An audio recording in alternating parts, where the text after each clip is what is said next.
Fait comprendre, c'est le mystère de la nouvelle création, c'est-à-dire de votre esprit régénéré. Parce qu'il n'y a pas qu'une âme, il n'y a pas que votre corps, mais il y a aussi l'esprit. Et cet esprit, il faut le connaître parce que c'est lui qui va nous permettre de tenir. La vie chrétienne se vit en esprit.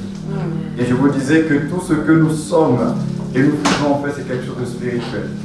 Parce que nous ne nous connaissons pas selon la chair, c'est selon l'esprit. Donc, notre communion, la parole, l'adoration, les louanges, tout ça en fait c'est spirituel. C'est bénéfique à notre esprit.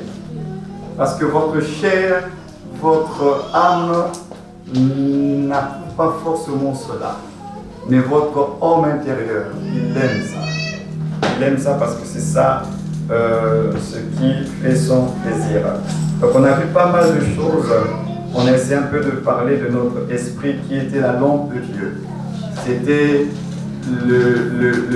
la terre, le terrain sur lequel Dieu investit tout en nous. Tout ce que Dieu va placer dans ta vie, il va le placer dans ton esprit. Il ne va pas le placer ailleurs. Et ces choses sont déjà en vous. Et non, comme on dit dans la marche chrétienne, au fur et à mesure qu'on marche avec le Seigneur, il va commencer à activer les choses. Mais en réalité, ces choses-là sont déjà en vous. Il ne va pas réfléchir, comme souvent j'aime le dire, en 2019, comment il va encore investir dans votre vie. Tout l'investissement de Dieu est déjà en vous.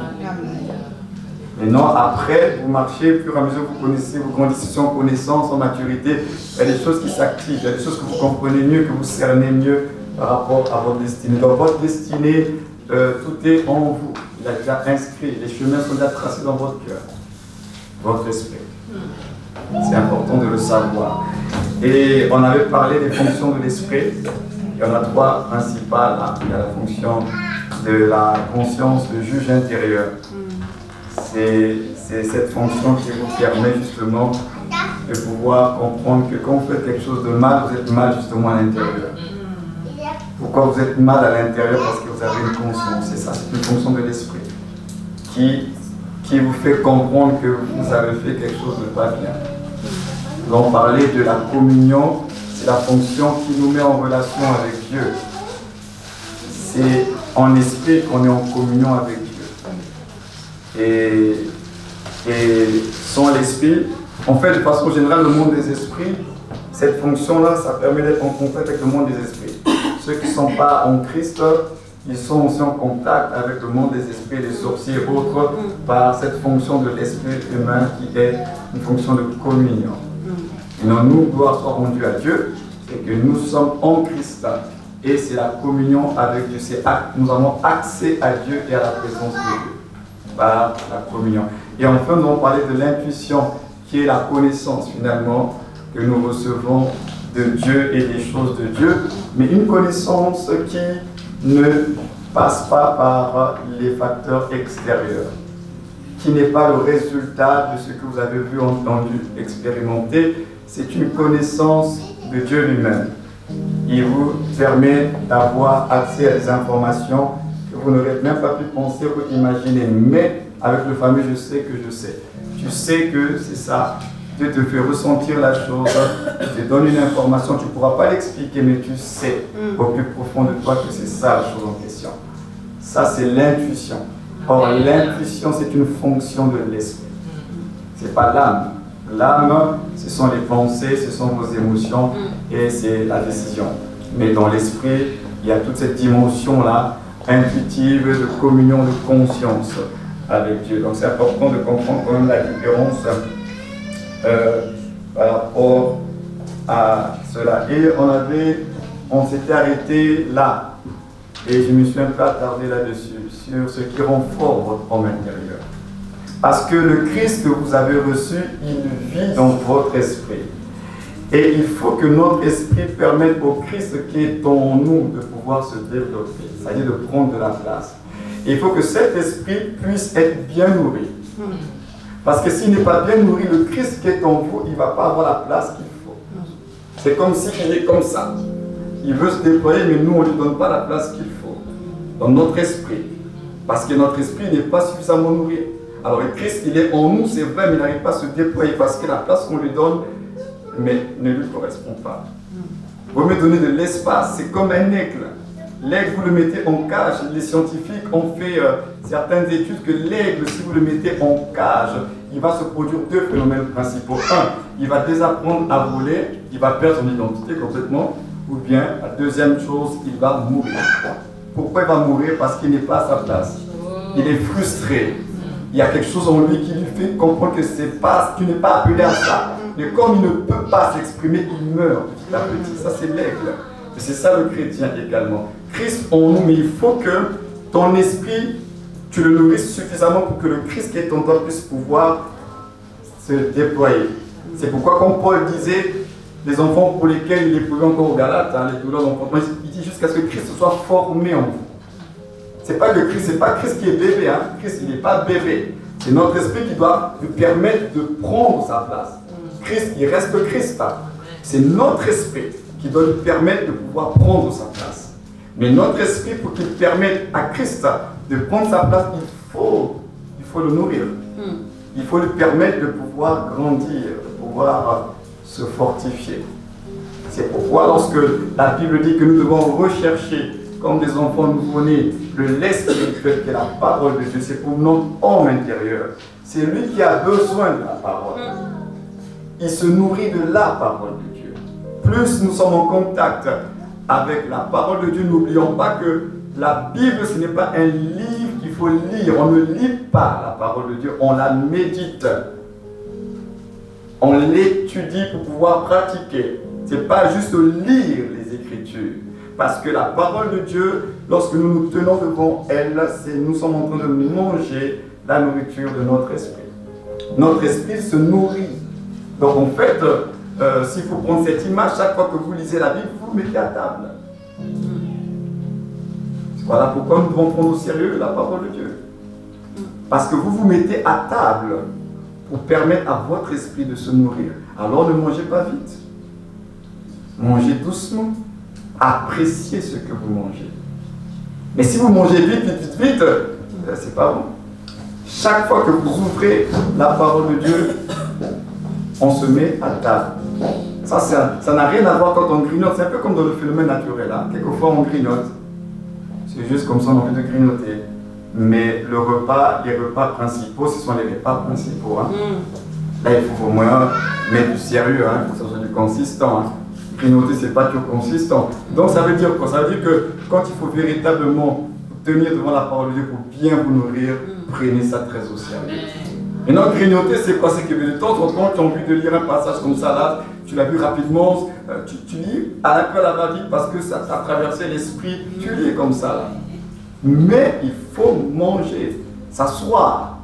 Donc ça veut dire qu'il faut accorder du temps à la parole. Alors beaucoup de chrétiens, nous avons négligé cela. Or, la négligence de s'asseoir à la table de Dieu, ça a une incidence sur votre homme intérieur. Alors du coup, lorsque les combats, les pressions extérieures arrivent dans votre vie, vous avez du mal à tenir. Pourquoi? Parce que celui qui est censé vous aider à tenir, il est mal nourri. La vie chrétienne se vit en esprit, c'est-à-dire que par votre homme intérieur. C'est lui qui va vous permettre de vivre la vie de Dieu là. Ce n'est pas avec votre intelligence. Ce n'est même pas avec votre force humaine. C'est lui qui va vous permettre de vivre cette vie-là. Et lui, il est en communion, en union avec le Saint-Esprit. Alors si on le néglige, comment on veut une vie chrétienne victorieuse? Comment on veut une vie chrétienne épanouie? Comment on va tenir de l'adversité? Après on se plaint. On pleure, Seigneur, aie pitié de moi. Oui, mais qu'est-ce que tu fais? Quels sont les moyens que tu te donnes pour que lui, là, la nouvelle création que tu es, puisse se développer? C'est ça le véritable problème. Toute semence, lorsqu'elle est plantée, il faut l'entretenir. Si vous l'entretenez mal, il y a des conséquences. Et n'oubliez pas, ça j'insiste quand même, hein, nous sommes responsables de ce que nous recevons de Dieu. C'est-à-dire, vous pouvez recevoir quelque chose à la base qui est de Dieu. Mais si vous gérez mal, si vous entretenez mal la chose, vous pouvez la perdre. Mais elle venait de Dieu. C'est important, hein, ne pensez pas que vous pouvez perdre ce qui vient de Dieu. Pourquoi? Parce que vous avez mal entretenu, mal géré. Vous êtes responsable, nous sommes responsables de ce que nous recevons de Dieu. C'est important de le savoir. Vous êtes responsable. Alors si vous ne prenez pas conscience de cela, c'est comme ça que le diable en profite, parce qu'on ne veille pas assez et il nous vole les choses. Parce qu'on n'a pas été suffisamment vigilant. Donc nous avons dit que ce qui le rend fort, puisqu'on est dans un état d'esprit de conquête, ce qui le rend fort, ce n'est pas seulement la parole qu'il faut lire, hein, c'est la parole pratiquée, méditée, proclamée.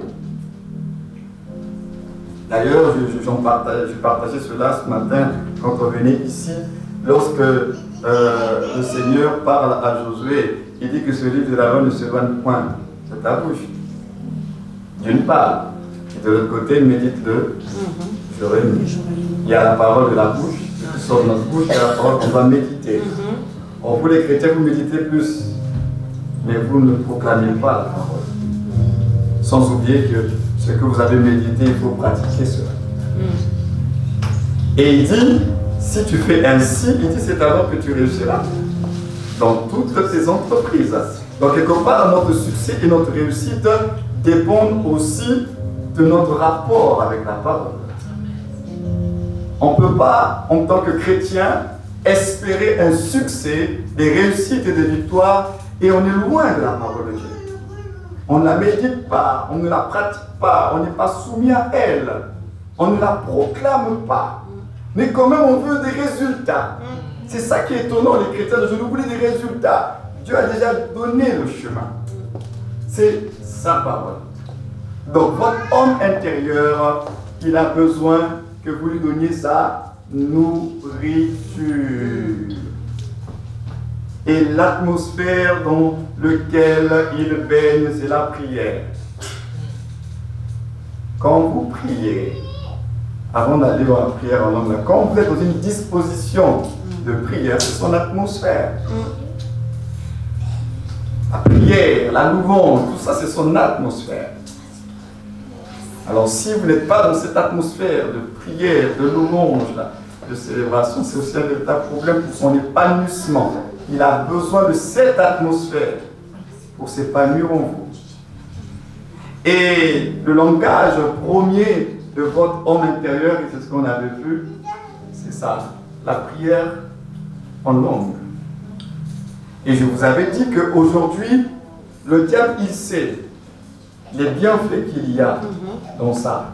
Voilà pourquoi il y a plein de controverses aujourd'hui. On a dit non, c'est dépassé, on ne peut plus parler en langue, la Bible. Non, tu peux passer là la prochaine diapo. La prière en langue, elle est actuelle. Ce n'est pas quelque chose de passé. Nous avons lu les textes, on peut les relire ce matin. Ce n'est pas un texte dans l'Ancien Testament. C'est l'apôtre Paul, notre apôtre, qui dit, en effet, celui qui parle en langue ne parle pas aux hommes, mais à Dieu, car personne ne le comprend. Donc vous voulez comprendre un parlant, pourquoi? Il dit personne ne comprend. On dit personne ne comprend. Après il dit, et c'est en esprit qu'il dit, il dit quoi? Les mystères. C'est des mystères qu'il dit. Et celui qui prophétise au contraire, il parle aux hommes, les édifie, les exhorte, les console.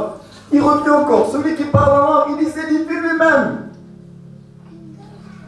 Celui qui prophétise édifie l'Église. Donc le parlement grec, à travers ces passages-là, on nous dit que nous parlons à Dieu. Et deux, on dit que ça nous édifie. Il faut d'abord s'arrêter là. Le parler en langue, ça te permet de communiquer en esprit avec Dieu en annonçant des mystères. Et deuxièmement, ça te permet de te construire toi-même. Donc il y a une incidence par rapport à Dieu et avec toi. Il y a le côté de Dieu et il y a toi-même qu'on est bénéficiaire. Dans le parler en langue là, on ne doit pas jouer avec. C'est pourquoi tu peux lire la prochaine diapo où l'apôtre Paul dit, n'empêchez pas de parler en langue. Ainsi donc frère, aspirez au don de prophétie. Et n'empêchez pas de parler en langue. N'empêchez pas de parler en langue. Mais que tout se passe avec bienséance et avec ordre. C'est ce que dit l'apôtre Paul. Paul n'a pas dit qu'il ne faut pas parler en langue. Paul n'a pas dit que le parler en langue était dans l'Ancien Testament. Paul dit seulement, ça doit se faire dans la bienséance, mais il faut parler en langue. Parce que lui-même, c'est lui, Paul, qui nous explique cette histoire du parler en langue. Même Jésus ne nous a pas expliqué ça. C'est Paul qui reçoit la révélation. Il dit le parler en langue. Ça vous permet de prier en esprit, d'annoncer des ministères et de construire votre homme intérieur. Maintenant, quand tu ne parles pas en langue, ou bien tu parlais en langue et tu es tombé sur un faux enseignement, c'est un vrai problème. Nous, on se souvient, on était au Maroc, on a reçu un missionnaire qui est venu nous voir à la maison. Un bon ami qui partageait la parole, qui enseignait à l'école des églises, comme on faisait les samedis, là, à l'église de Casablanca. Alors un jour, il vient nous voir à la maison. Ce pasteur, avec un vieux monsieur, un vieux missionnaire, il a accompagné. Alors, on le reçoit à la maison, et puis il nous présente le monsieur commence à nous parler. Et en nous parlant, il dit voilà, lui ça fait 15 ans, 20 ans, il était chrétien, il a parlé en langue pendant 15 ans, 20 ans, et puis à un moment donné, il a décidé d'arrêter de parler en langue parce que. Donc il a fait venir ce monsieur-là pour nous dire qu'il faut arrêter de parler en langue. Parce que c'est un baptiste pur et dur, hein, les baptistes qui ne sont pas très charismatiques, là, très baptistes, très conservateurs. Alors, nous on s'est senti un peu trahi, et même, pourquoi il fait venir ce monsieur d'un certain âge pour pouvoir nous convaincre, si on peut le dire en guillemets, que le parler en langue c'était passé. Vous vous rendez compte? C'est pourquoi il y a certaines choses de la vie chrétienne, tant que tu n'as pas expérimenté, ne juge pas. Ne critique pas. Tant que toi-même tu n'es pas passé par là, évite. Parce que quand ça va tomber sur toi subitement, là, tu fais comment? Ah mais tu fais comment? Il y a des choses quand tu ne comprends pas, tais-toi. Le monde a dû t'aider à comprendre. Mais ne critique pas.